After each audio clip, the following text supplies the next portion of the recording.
And now we start the new session that is called From Convergence to Deployment, Governance, Regulations, Interoperability, and Standards in Data Spaces. I call all the speakers. The moderator will be Tuomo Tuikka. And Tuomo is Lead Data Spaces Solutions at BTT. He's also a board member of BDVA, and he also leads, together with Ed Curry, our task force in data spaces. So welcome to all the speakers and have a very good session. Thank you very much. Yes. It's work now. Yes.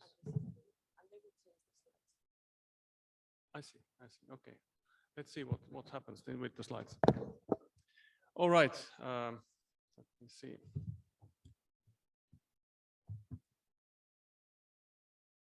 Everybody's present, so really welcome to this session on convergence to deployment. And as you can see, the governance, regulations, interoperability, and standards in data spaces is quite much. It's a big topic, and that is fortunately we had yesterday really nice data spaces references in the discussions, and we are ready to set and go to the discussing on what happens with data spaces when they are going towards deployment. All right, we will do it so that I will start with a small introduction, what this is all about, and then we will go to the our wonderful panelists and speakers today, and see that what kind of perspectives they will have on this topic. So let's see.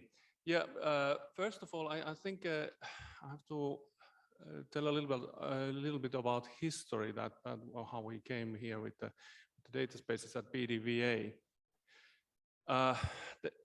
We like 5 years ago, we started with thinking about what data spaces would be meaning for the European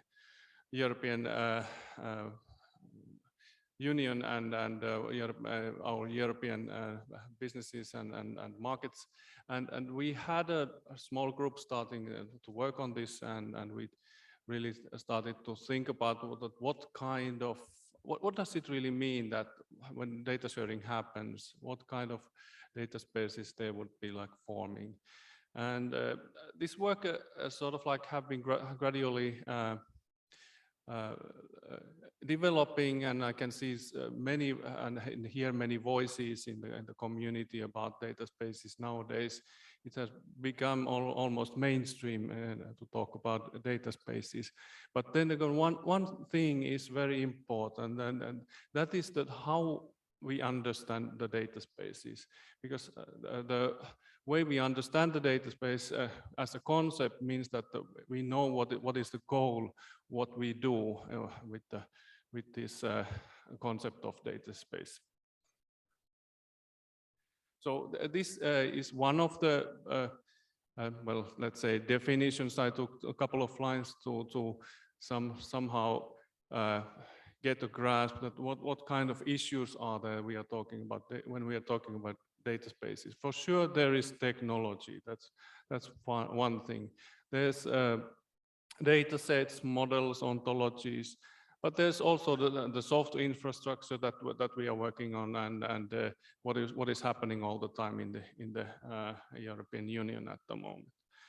So there are many things, and I think that if you look at the Google or something in the net, you can find easily like 5 or 6 definitions what the data spaces are, and this is one thing that we need to do convergence on that all the time to understand what is our goal.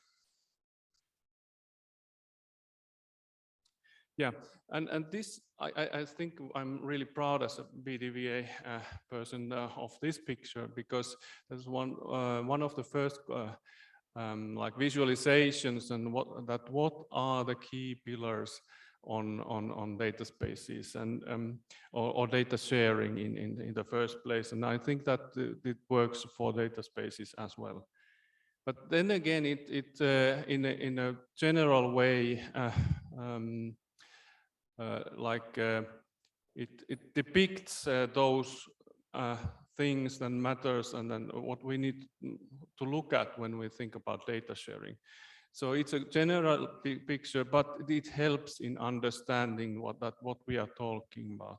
And in the center of that image is, of course, trust. And then we can see that there are like 5 pillars. And when you maybe listening the people here talking about their approaches, you can also maybe think about that. Okay, where is this approach they are having? So it's at the same time it's a sort of a map on that topic, and the value comes when we have understood these dimensions. And I can say that there are many dimensions to understand with the data spaces. The second image I wanted to bring here is that we try to delineate the time frame that when the data spaces would happen. And that's already like maybe 2 years ago. And we have been referring to this image quite many times, and it also brought the ideas that what we need to do with these separate issues like experimentation, standardization, in order to get into the deployment of data spaces. But again, this convergence is really a key issue here, and this is something we want to understand with the experts here. That what is the convergence as a concept, and what are we in fact converging upon? So convergence in the first place, it was convergence of let's say SMEs, companies that would use the elements of data space technologies and adapt to them and align to the data space development. That was the first ideas that we had. But then again, there's a lot of things that we need to understand, that maybe there's like the regulation convergence, that how do the companies or our society converges all these matters into one thing that then eventually will create our new data economy, data market in the European Union, and give us this kind of competitive edge in the world.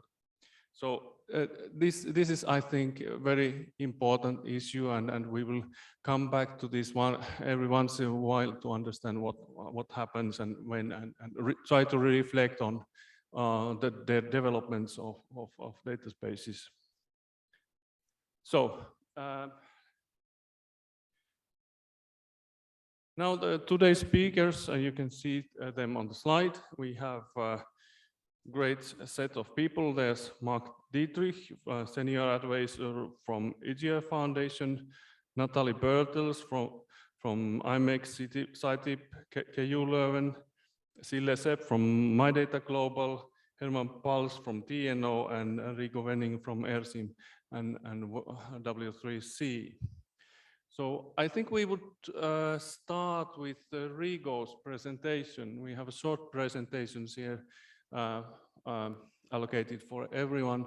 So I understood that Rigo is online. Maybe, yeah. Okay. Can you hear me? So if we do have a connection, that well, miracle happens and Rigo appears here somehow. Yeah. Can you hear me? Has to have this magic wand somehow. So. You still can't hear me, can you? No. Okay, that's perfect. So then, if this is the case, okay. Well, this is not the case. Yeah, this is correct, and also the miracle of technologies is that I can see that also from here. So, hi Rigo, how are you doing? Can you hear me now? Sure. Welcome to the session. We're starting with you now. Okay. Then I share my screen. Just a second. And I switch off my camera.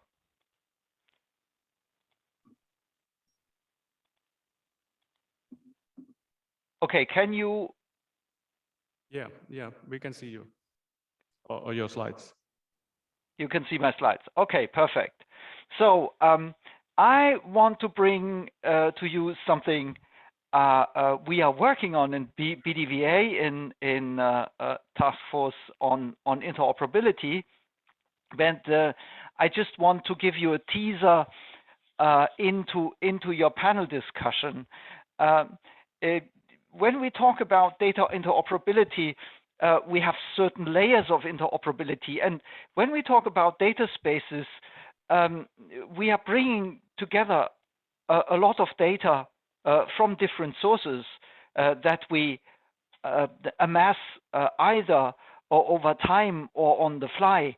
And the basic of the joining all this data is in this interoperability, especially as in Europe we have many small actors compared to the US, who where there are big companies with big data silos. So the first step, and there I cite Mark Dietrich, who is on the panel, said that techniques such as XML and JSON give us powerful ways to exchange data in a digital world.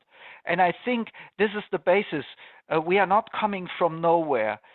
We started with the web with HTML, and this data interoperability need has grown over time, and industry has already done a lot to increase syntactical interoperability, especially to increase the reuse of data, and this created a new economy, the interchange, and it also underlies in a somewhat very important. Then we have the transports. I mean, the internet changed everything. Now we have cloud computing. It's not. It doesn't matter anymore where the data is located. It's really easy to exchange data, to access data, to transport data, but there are challenges in security and privacy. And now we have new challenges. New challenges is when we come to data spaces is this metadata challenges about data quality. When I train my AI model, I want high quality data. We have data protection issues. We have commercial constraints that we should that we can express. You know, don't use it against me. We have access control, usage control, and we just learned that Europe is leading the way in regulation. But how do we represent this regulation in an IT system? We need tools for easy regulatory compliance. And the data spaces in the IDSA sense provide a framework, a regulatory or a kind of management framework to access those metadata challenges. But in order to do so, data spaces rely on semantic interoperability. This is information about data. We need those common concepts, and we need to understand relationships in order to represent the regulatory constraints and challenges. And all has to be machine readable, as we learned this morning in the keynote, because it's huge data. But if it's patient data, I can only use it for certain purposes, which is my usage control and so on. So we need this semantic interoperability to make data spaces happen now, because we need to have the regulatory frame also be built in. And we have linked data examples for that, which is policy information, identity management, provenance, and environmental information that we want to represent. And why are we doing this? Not only to represent the regulatory constraints, but also to avoid miscommunication, as you can see. And we have challenges in front of us, a lot of challenges, and those challenges are not so much technical, but are rather on the agreement side of things in standardization, which means we need vocabularies and these concepts to understand the meta framework, to understand the constraints that come with data. we need to avoid talking about ontology solving everything, but at the same time, we have to use the power of ontologies to say that this is the same than that. We have conceptual challenges because in the high variety of our economic world, I mean, many forces go into many directions, and keeping them able of exchanging things is important. That's why we address property graphs and JSON schema semantics and so on. We need simplification because we enlarge the market over data scientists now to normal people in their company who want to analyze their data. We need more security. And so currently underway is RDF Star, which addresses the property graphs, the Web of Things, which connects the sensors, the IoT world. We have work on data privacy vocabularies, and we are doing ICV, intelligent connected vehicles ontologies. We need to simplify with simple RDF or chunks, and we need security by RDF signature. Thanks.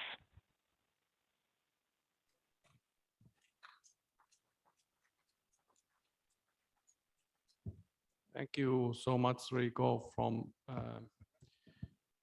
the remote. This is, well, let's maybe not have a break. Yeah, okay, thank you very much, yes. So I think we will continue now that we maybe have an hour for this session only, so just wait the next speaker, who is Mark Dietrich. And Mark, you are, I think, there, so you are online, I think. Let's see how the slides work for us. Yeah, it works now. Hello, I'll speak to you from the extreme right.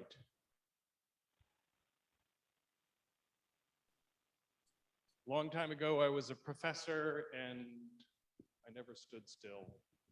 So let's see how this goes. So I'm going to talk about governance. That's kind of that outer layer of Rigo's onion. There we go. This is me. That's me in real life. This is my evil Zoom twin. We're always talking about digital representations. If you see that other guy, be afraid. So a couple of introductory statements. I will be quick.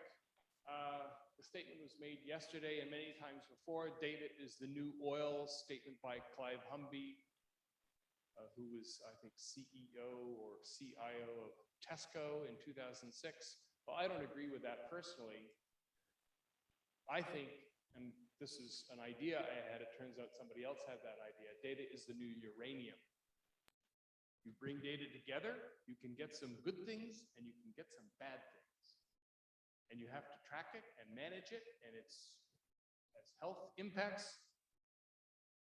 Nobody can hear me? Okay. So I think we need to be cognizant of the fact that data itself is, shall we say, a rather dangerous thing. It's not just a commodity. We don't want barrels and barrels of it. Data pooling, as the Commission always refers to, is an act that I think is a little dangerous. The next thing, oh, look at that typo. Data sharing is not natural. We're all about talking about data sharing, but you know, it is not the natural state. It is something that we all, you know, we listen to the advertisements on TV, keep your data private. We want to avoid identity theft. There are all these bad things that could happen if you share data. So what is the purpose? How do we make this possible? This is where governance comes in. Governance is the thing that's going to make various data sharing initiatives, whether it's a data space or data ecosystem or a virtual research environment or whatever name you want to put to it, data governance or governance of those things is what's going to encourage people to join, organizations to join. It's going to encourage them to make their data available through that mechanism. And lastly, it's going to give them the confidence that they need to engage in data exchanges. So this is the, if you will, the framework that we need and we need to talk about. So what is governance? It's about who has the power, what decisions are there to make and who gets to make them, how do various stakeholders, and this can include shareholders, participants, as well as affected people in the social environment, the patient community, the indigenous community, the worker community, all of these different outside groups of people who are going to be worried about what you're going to do in that data sharing initiative. So they need to have a voice. And then finally, how do you make sure there's accountability? And you know that evil Zoom twin guy on that slide? How is he accountable? How do we sanction evil Mark when he does bad things online? Well, we need a mechanism to do that in all of our electronic systems. So governance, it gets confused a lot with government, because that's how we know about governance. So the old way of governance was based on where you were. So, okay, well, we had the kingdom of the two Sicilies, we had the Hohenstaufens, we had the Aragonese, we had the Angevins, we had the Spanish Bourbon dynasty, we had the Parthenopean Republic. All of these were people who were in charge of Naples at different times. Okay, and they made the rules. And here's a quick trivia fact. Every single one of you knows somebody from that thing with the 3 lions. Does anybody know who that is? Federico II, the Holy Roman Empire, a Hohenstaufen from Schwabe. Okay, the not so old way is different kinds of governance. Well, EU governance, Italian governance, companion governance, Neapolitan governance, pick your layer. And in fact, this is not a random idea. Airbnb and Uber, companies you have heard about, are playing the governance game in exactly this way. They're saying, I don't want taxi service regulated by Naples. I want taxi service regulated by Italy or the EU. I want to choose my governance. And they're actively managing this process. Another new way, pick your governance. Choose a governance plan. So this is Pierre Gronlier's picture.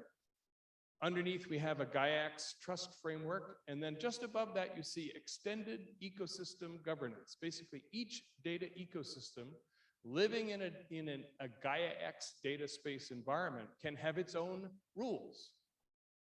Presumably, those rules are consistent with the rules that we've also agreed to across all of GAIAX or Flyware or IDSA or iShare.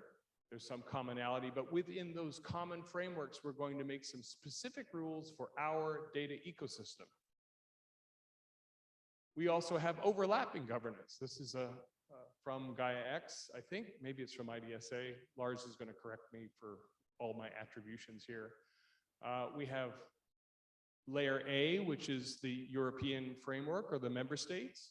Layer B, which is the specific building blocks you might find in GAIAX or IDSA. Layer C is the specific ecosystem governance that we may choose, or a group of like-minded organizations may want to choose to govern the way in which they share data. And then lastly, their actual data transactions. And I was discussing with Bert Verdonk last night how the health community actually has a layer in between C and D. They are actively using project governance. In other words, it's a purpose-oriented or project-oriented. It has a start, it has an end governance framework for health research activities. So those are the layers of governance. That's the scope of governance. What do we do in governance? Well, we make decisions. And so column 1, and I don't have a source, but again, OpenDA made this diagram. Okay, thank you, Nuria. So I'll fix that for the public version. So we're going to decide on standards. We're going to get the people who need to decide together to decide on what standards to use, what agreements to use, what are the vehicles or mechanisms that we will use in a particular data sharing initiative, again, using a generic term. We're going to decide who gets to be in, who needs to be thrown out. We're going to manage, where is it? Yeah, incident management, withdrawal of offboarding of participants. So there's an active enforcement process, and as well as training and communication. So this is kind of the money shot. What decisions do we need to make? And how do we make them? So governance is kind of, how do we decide whether we solve the problem technically? How do we solve the problem with a business process? Or how do we solve the problem with a legal agreement that is consistent with our overarching member state or EU legal framework? And then what are the dimensions of this? Well, we have to pick a business model. We have to pick a trust model. We have to address findability. How do we find stuff? And this is the standard fair requirements, and then quality on top of that, which is not part of fair. There may be some other dimensions. I don't think this is definitive or the final version, but it's a good way to organize the ideas. So let's take findability. It's easy to talk about having metadata and having self-description standards and figuring out whether to have central or distributed categories, catalogs. But we also, is there a pointer here? Ooh, look. We also need visibility rules. So let's say I'm a brake pad manufacturer in Catena X, and I want to share my failure data on my brake pads. So somewhere I have metadata that says Company X, brake pad A, failure data 2021. Company X, brake pad B, failure data 2021, et cetera, et cetera, et cetera. That's metadata. Guess what? I don't want everybody to see that. I don't want everybody even to see that I have failure data. I will share it with selected partners that I trust within maybe a project or a specific data ecosystem, but I'm not going to put it in the public catalog. I'm certainly not going to make it open. So that's what visibility is. It's more than findability. It's about controlling what you show, even in your metadata. According to the FAIR principles, metadata is public. But in our world, metadata might not be public. Data sharing initiatives. If you make different decisions, you get different governance. So you have lots of ecosystems with narrow focus, and then you have more open data space ideas. So we have to recognize that these coexist. They may work together. Every one of these blocks was a decision, a set of decisions. Governance decisions were made about how it works inside the agri-food data space of Finland. Somebody made those decisions. That was governance. And then you had a result. Somebody made some other decisions over here in Rocky Park. Okay, those are governance decisions. Now, separately, as a governance decision, we decide whether we can merge these. Can we make the rules the same or similar or harmonize them in some way? And that's what governance is all about. So that's, to me, the role of governance. I think it's something that's very important, and I think I'm done. And thanks to EGIAs, which funded the work.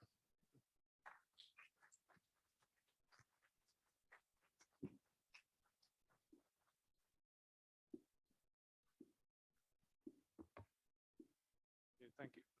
Thank you very much, Mark. So I'd like the last slide with the data spaces governance, which I'm most familiar with. So that's a good picture. I think we should be going forward to deal with the time. Next presenter is Natalie Bertels from imec-CiTiP-KULeuven. I think you have a wonderful title, valorisation manager. So could you please a little bit elaborate on that too? Thank you. Yes. Oh. Even with the heels, I'm not tall enough to reach the mic. Okay, good morning, everyone. It's great to be here. Really, thank you, Tuomo, for the kind introduction. And Tuomo, you asked me for a 5-minute intervention. So hence the title of my speech. the big five. And I would fully understand if you're thinking now about the top 5 streets in Naples, because we've been so spoiled over the past days. So thank you so much again to our hosts. But maybe my background gives it away. I'm referring to the 5 new legislative proposals in the execution of the European data strategy. So in February 2020, we have the European data strategy that is framing the ambition to create the policy environment for Europe to thrive in the global data economy in full respect of EU regulation and EU values. So we have here the Data Governance Act, the Digital Markets Act, the Digital Services Act, the AI Act, and the Data Act. They are at the moment in different stages of the adoption procedure. So as Federico Melani was saying, indeed, the Data Governance Act is already published a few days ago, and it would enter into force on the 23rd of June and then apply on the field 15 months after.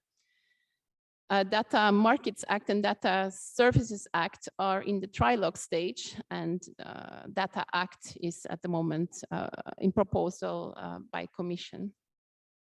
And AI Act is in Council and Parliament negotiations. And I would really love to engage in a discussion with all of you about the details of these proposals. But unfortunately, in those 5 minutes, we don't have the time. So my contribution is limited to highlight some key messages in this discussion from convergence to deployment and what is the role here of legal and ethics.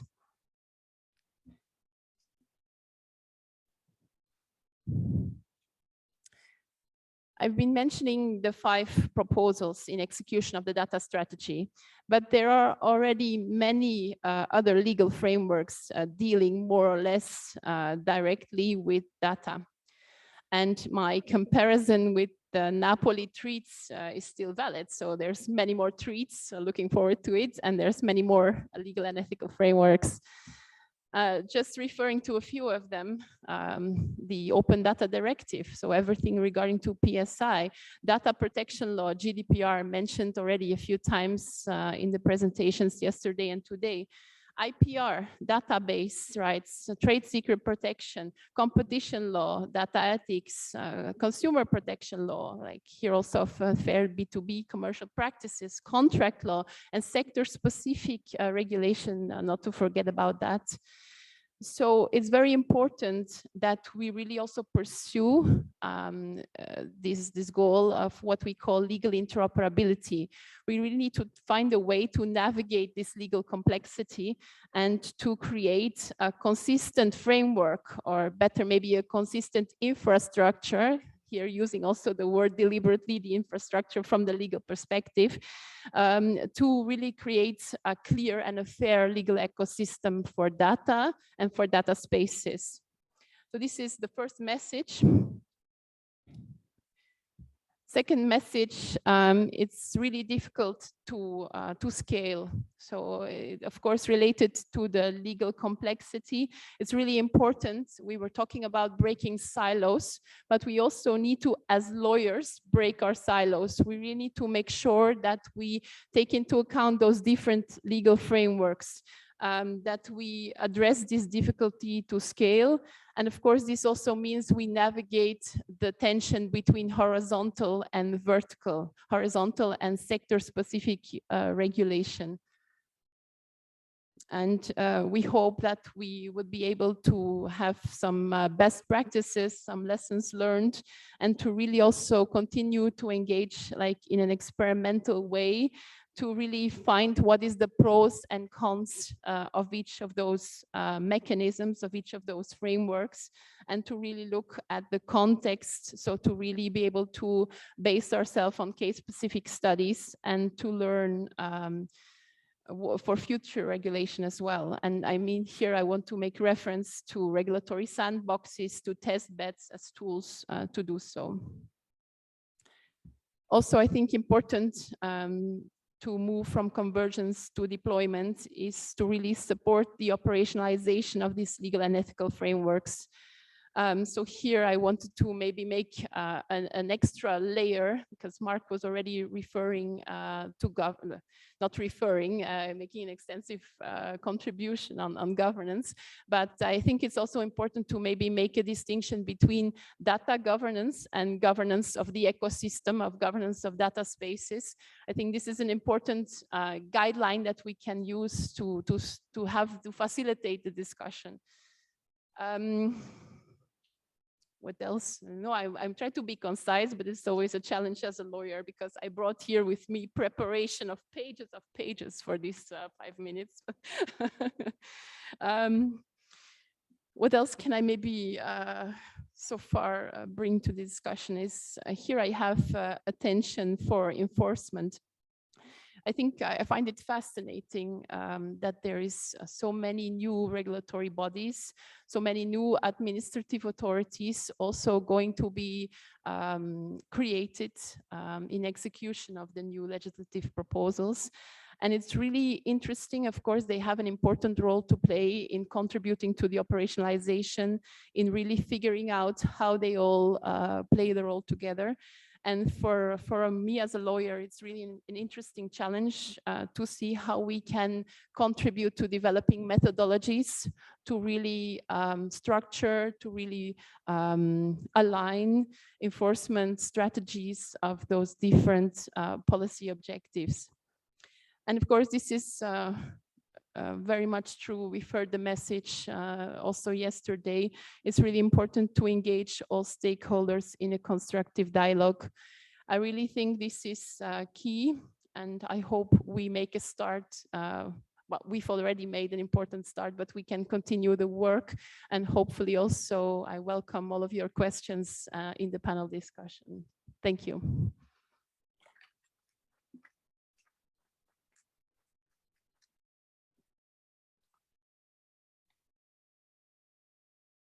Right, thank you very much, Natalie. And let's continue. Then we will have Herman Pals. Herman is a senior business consultant at TNO. So Herman, your turn. Okay. Yeah.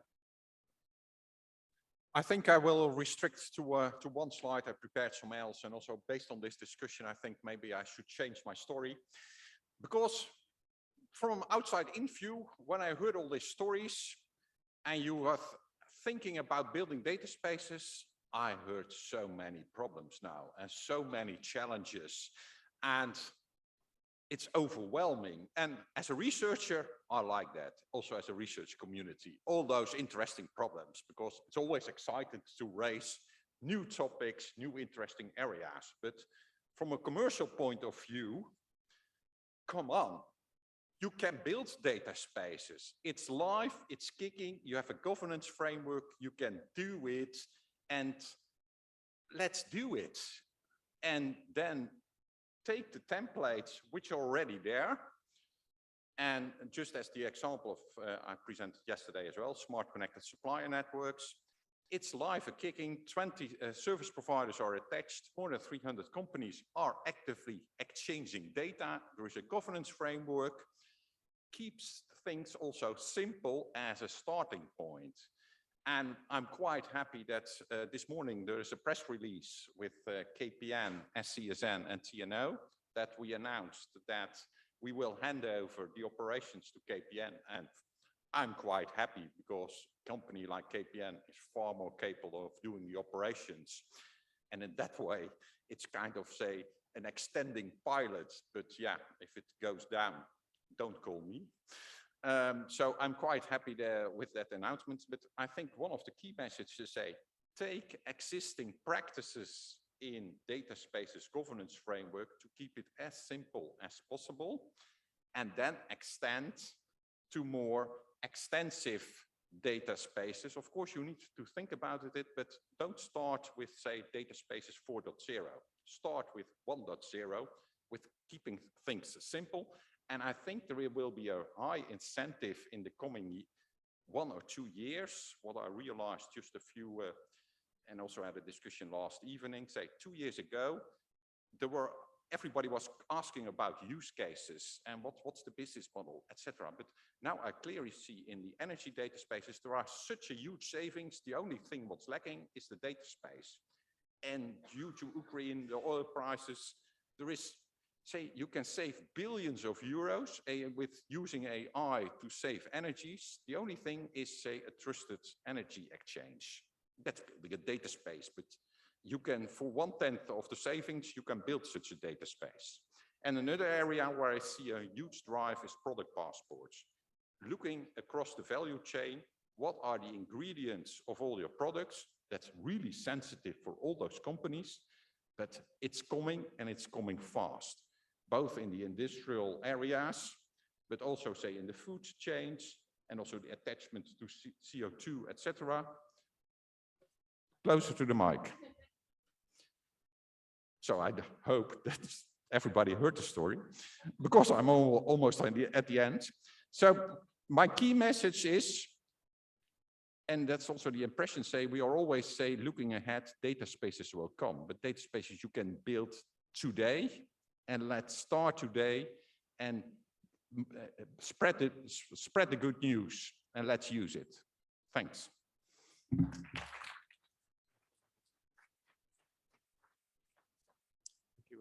Thank you very much, Herman. And I'll just skip your slides here. So. You can skip the slides. Yeah, but all right, let's continue. And then our next speaker is Sille, who's the Deputy General Manager at MyData Global. Welcome. Thank you, Tuomo, and also thank you to the organizers for this great conference, not only today and yesterday here in Naples, but also over the past weeks. So I represent an organization called MyData Global, and that has over the years been advocating for the human-centric approach to personal data. And that means applying human-centric principles to solutions across business, legal, tech, and societal to really give individuals and collectives of individuals more visibility how data about them is used, provide them with meaningful tools also to actually manage that, how data is being used and shared across organizations, and finally, and beyond all, get benefits and value out of this data. So we live in a data-rich age, and as we well know, we have also some challenges and issues in front of us, accessing data, using it, but also misusing it, especially when it comes to personal data. And through this human-centric approach to personal data, we want to create constantly more fairness, more sustainability, more prosperity to digital society, and this is for all. MyData vision and principles, values has been described in the MyData declaration, but I would like to bring your focus to the 3 major shifts that need to happen in order to actually move towards that digital society. And firstly, we need to become more actionable in the ways how we give the means and the power for individuals to manage data about them. Formal rights granted with regulations are not enough when there's no practical means to actually make it meaningful and actionable. Secondly, really empowering individuals with solutions that benefit them. And then thirdly, building and developing these services through open ecosystems where value creation would be accessible to many. And here is where I also come to the focus of data spaces. It's of course a paramount that data sharing needs to happen in a secure, safe manner, but also in an open and fair manner. So that means that all stakeholders who are interested in participating in data spaces, building data spaces, getting value out of it, and actually creating value through data spaces, they would have the opportunity for that, and also the meaningful tools for that again. That means that interoperability and data sovereignty needs to build in to data spaces from the start. But we would also want to emphasize that human centricity is also the third pillar to start thinking through already in the design phase and not leaving it as an afterthought. So we at MyData over the years have been looking quite much into what are the different infrastructures and services needed to actually empower individuals with their data. And here is where MyData operators or data intermediaries, data intermediation services come to play, data intermediary services in the words of the Data Governance Act. So these are services who provide the infrastructure for facilitating personal data flows across data sources and data using services. And what I find important is that MyData operators not only have the potential, not only have the role in facilitating these data flows across organizations, but also the potential to facilitate data flows across data ecosystems, across sectoral data spaces. So from there, we have also looked in a little bit more concretely how do these different operator services provide their services in practice. We're working with them on the ground, and we do that in a bottom-up way. So we are analyzing and facilitating sense making across these operator services to understand really how we can actually move towards common standards, common governance, where the synergies so that the operator services themselves could also become more interoperable with each other. Through this self-description process, we also award operators. And here you see the awardees for this year. And this is to show that operator services and data intermediary services is nothing as only a concept. These are actual market players. And when we're talking also about convergence, then I think it's a matter of looking into the same direction. Where do we want to go? And now with the Data Governance Act, data intermediation services are becoming also more regulated.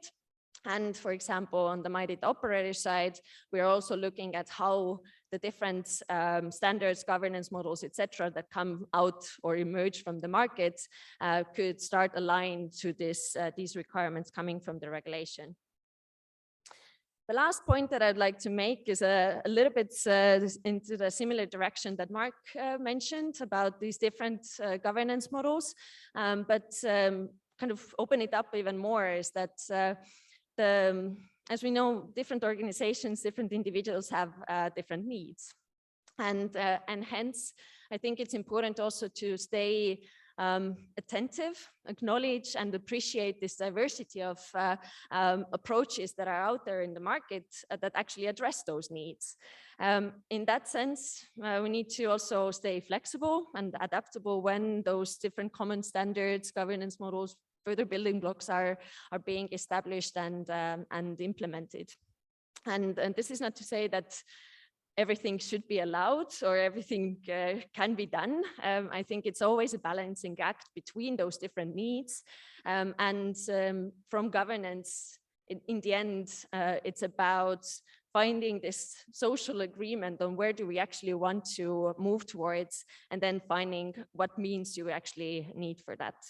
So these are my, let's say, high-level thoughts here for the start, and I look forward to go deeper with these also with colleagues on the stage today. Thank you.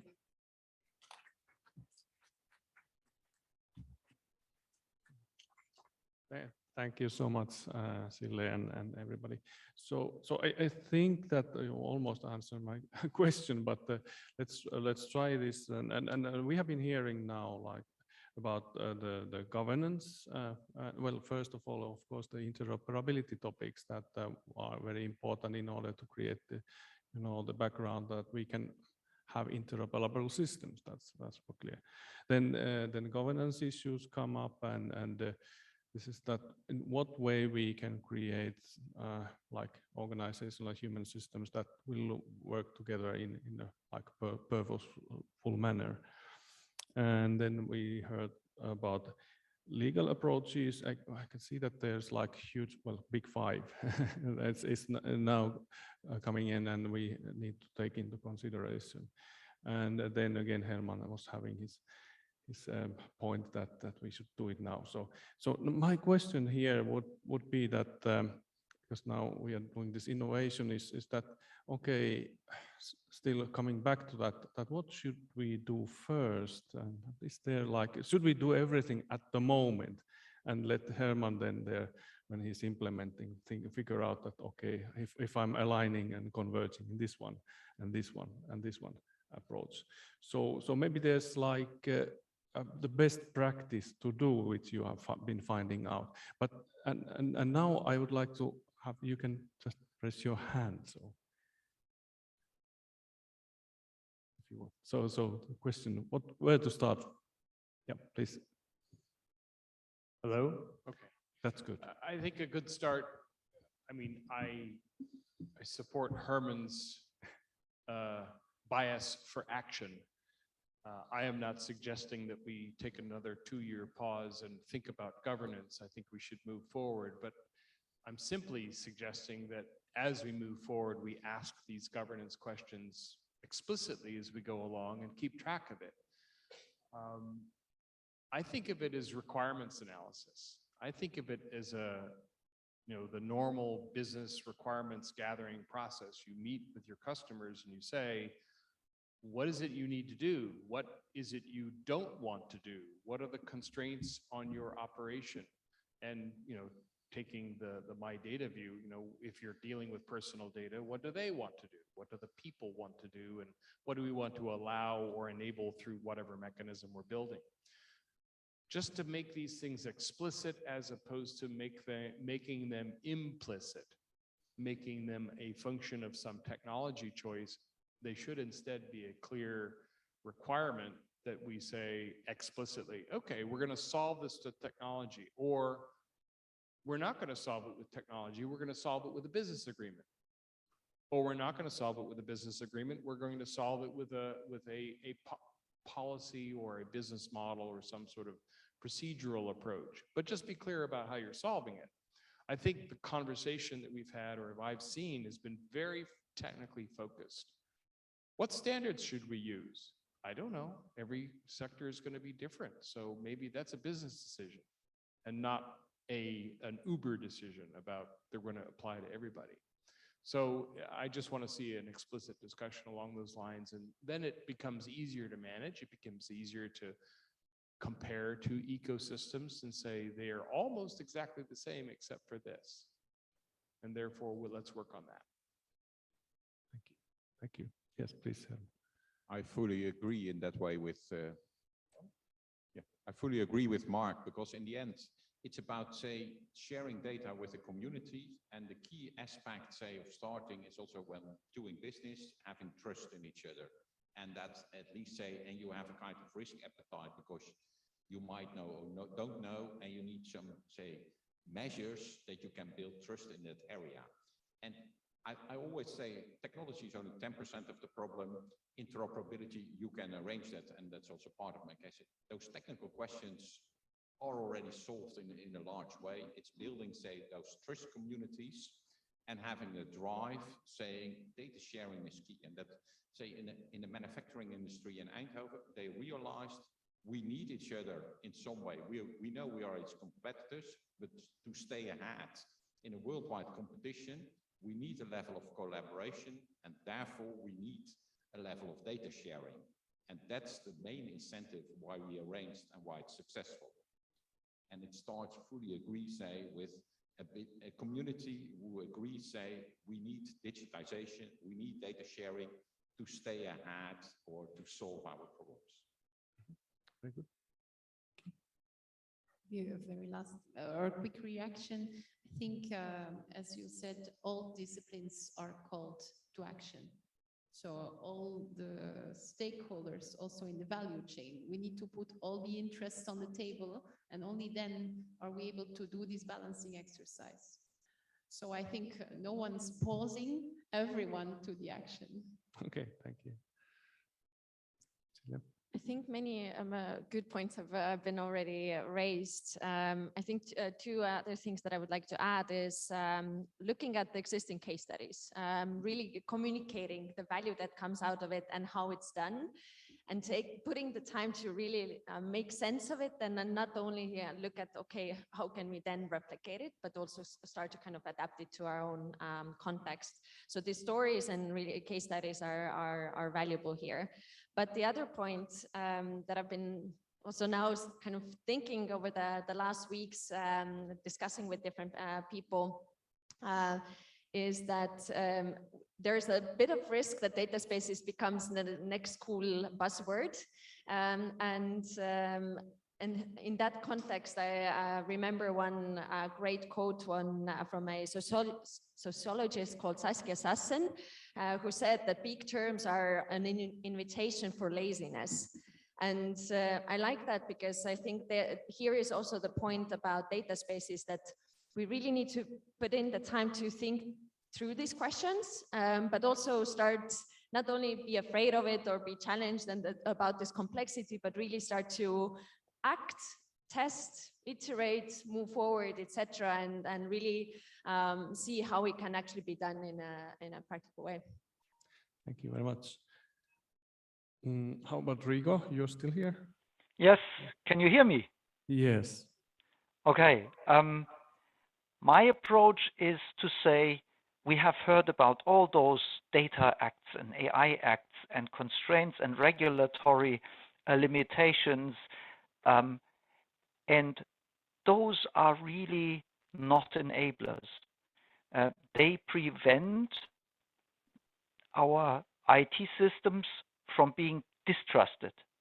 But within the framework they set, we now have to find permissions, uses, and utilizations of data that everybody agrees to and that are allowable. And then we need to automate those, meaning we need to carve out freedoms now.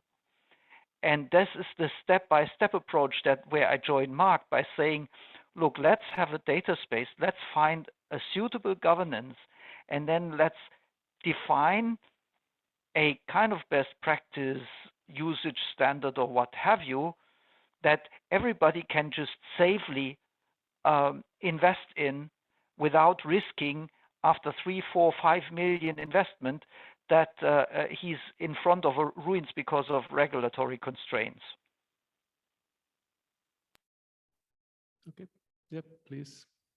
Mark. Just one, I'd like to build on Herman's point again and more clearly. I think we need to, one additional thing we can say is that when you are engaging with the data as a company, if you're engaging with the data space world, don't think of yourself as signing up to make your data public. Think of yourself as signing up to share your data with your trusted colleagues. And the data space community sitting here in this room will help make that possible.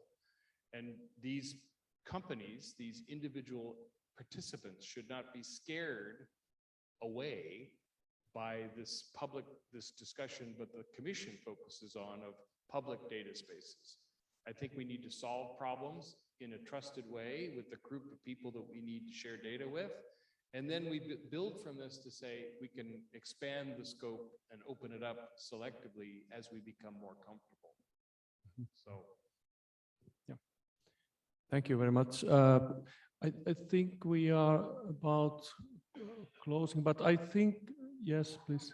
Yes, please. Yeah, that was my point, that if there's questions in the audience, that would be the time. Perfect. So thank you very much.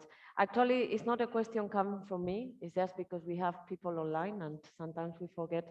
So I'm here in the chat, and I have good observation from a colleague, Marta Gutierrez, and it's a reaction to the presentation from Natalie and the part of the convergence and guidelines on the regulatory framework. And I think it's a very important comment in relation to SMEs and the complexity that these big five, as you call them, really, you know, together with the data directives, is very complex for SMEs. So it's really complex to follow. So they don't have teams of lawyers. And I mean, we are aware of that in the ecosystem, but I think it's a very important part or challenge that will need to be addressed. In our case, we are working with the IS spaces to support and the federation to support, but it's something that we really need to keep in mind. So I wanted to bring this comment, and I don't know whether if anyone in the panel wants to comment about these difficulties for SMEs. If not, at least to bring this to your attention. Perfect. That's a perfect question. I believe it. So Yes, I can only fully agree with this comment and support indeed the need to have very dedicated attention to this. And I think we all should look for the means and the opportunities to really create this type of navigation tool also for SMEs to really try to understand where is what Rigo was saying, the allowed or the opportunities where you're not at risk of infringing. So where you really feel comfortable. And of course, there is always some level of risk involved, but it needs to be indeed contained, and it needs to be, you need to be comfortable to do this. And I think their values that we said, like experimentation, regulatory sandboxes, all those new regulatory means, let's really also invest in developing those. Excellent point. Marta is just emphasizing in the chat that it's SMEs, but also the research community when we are building our projects, etc. But a very good point. Thank you for bringing up the experimentation, the sandboxing. That's the plan. Thank you. yeah, excellent. Thank you very much. So is there any other questions? I can see Nuria's hand there, please. Microphone. Thank you. Maybe this is a very silly question. It's also a very general one, but also related to your comment about the possibility that data spaces become a buzzword. What makes a data ecosystem a data space? Who puts the rule to call it data space, and what is not a data space? Because there are already a lot of data platforms with ecosystems that are sharing data. I understand we need to share more data, we need to make it more open, we need to make it more interoperable. But on the other hand, there are stakeholders that are already sharing data. Let's think, for example, about airline companies. They share data for the purpose of public safety. So they already have their infrastructures, their governance models, their data formats. Is that a data space? And if not, why is not a data space? So just to understand what is basically the boundary between a data ecosystem that is a data space and what is not a data space. Very good. Thank you very much. Anyone? I can try to answer that. Okay, please, Rigo. Mark and I, we just came out of the workshop in Vienna, where mainly the agreement between people involved in making those, say, beyond SQL central database systems came together to think about that question, because I had a longer conversation and dispute with the CTO of IDSA, Sebastian Steinbus, where we agreed that this syntactical interoperability created the challenge for data spaces, and IDSA has connectors to get the legacy data into the data space. But the data space itself is a thing that has boundaries by its legal and trusted framework. This is what Natalie just said, is you have a certain framework where if you want to play inside, you need to follow certain rules, and you need to apply certain APIs, you need to apply certain interoperability constraints. And this defines this data space. It's usable for those who accept the rules to play within that space. And this can be a large variety of different data spaces. And Mark and I, we will have the challenge on making different data spaces talk to each other, which is another challenge. But that's, for me, a boundary of a data space. Okay, very good. One more comment. So briefly. Yeah, just to support Rigo, I think data space is very much an open and a public. It's certainly a public data space. That's the definition that the Commission is using. And I think I distinguish data ecosystems, data platforms, data sharing initiatives as those things that are not public, that are saying we have a closed group of people that we're sharing data with, that we've agreed to share data with. We may have defined governance, or at least we have trust amongst ourselves. The challenge will be the transition from the data ecosystem to open it up to become a data space, or what is the flow of information from a data ecosystem out into a public data space as a separate place. Certainly the Commission imagines this big public agora, but I don't think that's what people are ready to do, and I don't think that's what they are doing. I don't think that's bad. We just need to be cognizant that the Commission's expectations are, I think, a little more ahead of their time than where a lot of people are today. So that's my definition of the difference. Okay, thank you, Mark. I think we are in the end of the session. So I really want to thank you coming here. Is there one more question? Well, okay, I got the permission, so very good. Thank you. Thank you for Please, that. Martin. No problem. Thank you. Yeah, it was clear from the presentations that governance is the thing to have. Yeah, we need to have that either at the data space level or at the governance level in terms of governments for companies, industries, and we have good examples here today. What was not clear for me, and maybe I would like to ask clarification, is who is responsible for this governance? Because at the end we have DPOs, we have lawyers, we have data management plans, we have teams working on this governance. But at the end, who's going to be liable for or responsible, even we talk in terms of liability, but who is responsible in this process? And maybe best practices will be more attractive than just rhetorical examples. Thank you. Okay, thank you. Mark? I can, first layer is a function of who's organizing a particular data ecosystem. If it is simply a partnership of 7 companies, then together they've formed some sort of thing. It's not necessarily a legal entity, but they together need to define that governance. They also need to define or be aware of stakeholders that are affected by the decisions they make, and they need to consider the needs of those stakeholders. You know, the health environment is a great example. There's an explicit understanding that patient rights need to be considered. There are other examples in a lot of other venues.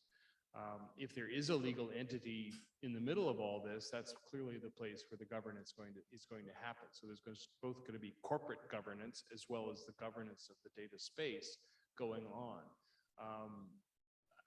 That's a generic answer. I'm sure, I bet you that you got some really fancy answers for MyData. So yes, please, Sille, just want to hear that. Do you hear me? Yeah, okay, sorry. So what I could still add is also from the perspective of MyData operators or MyData in general, and not to go to the weeds of how operator services are organized, but through the work that we've done, there's services have different features, let's say, and many operator services also provide governance support. In that sense, they can help the ecosystem, the parties involved, to really agree on this level of governance that is suitable for this data sharing environment, and the environment not in the sense of infrastructure, but really in an environment of the domain, the needs, the parties involved, etc. So I think what you mentioned about like in this data sharing, let's say, network, there will be also an agreement to be made who stays the main responsible one, making agreements on that. And I think in the sense, the important part of governance is that many parties will be involved in making decisions, but it will be different for different networks in a different way. Yes, and the last point that I wanted to make about governance, I think it's one thing about facilitating it, developing it, agreeing to it, but the most important part in a way is who stays accountable for things, and that is, I think, the part that the network itself also needs to very clearly address and agree on. Okay, very good. Still, yeah. Natalie, please. I think it was already stressed. I think the value of co-creation and inclusiveness in designing these governance models is very important. But of course, also let's not forget the role of those administrative authorities, enforcement bodies that are going to be set up out of the new legislative proposals, but of course also the already existing ones. So it's really important to look at roles of indeed data protection authorities, competition law authorities, consumer protection authorities. So very welcome. Sorry. Okay, Yes, thank you. indeed. Thank you so much.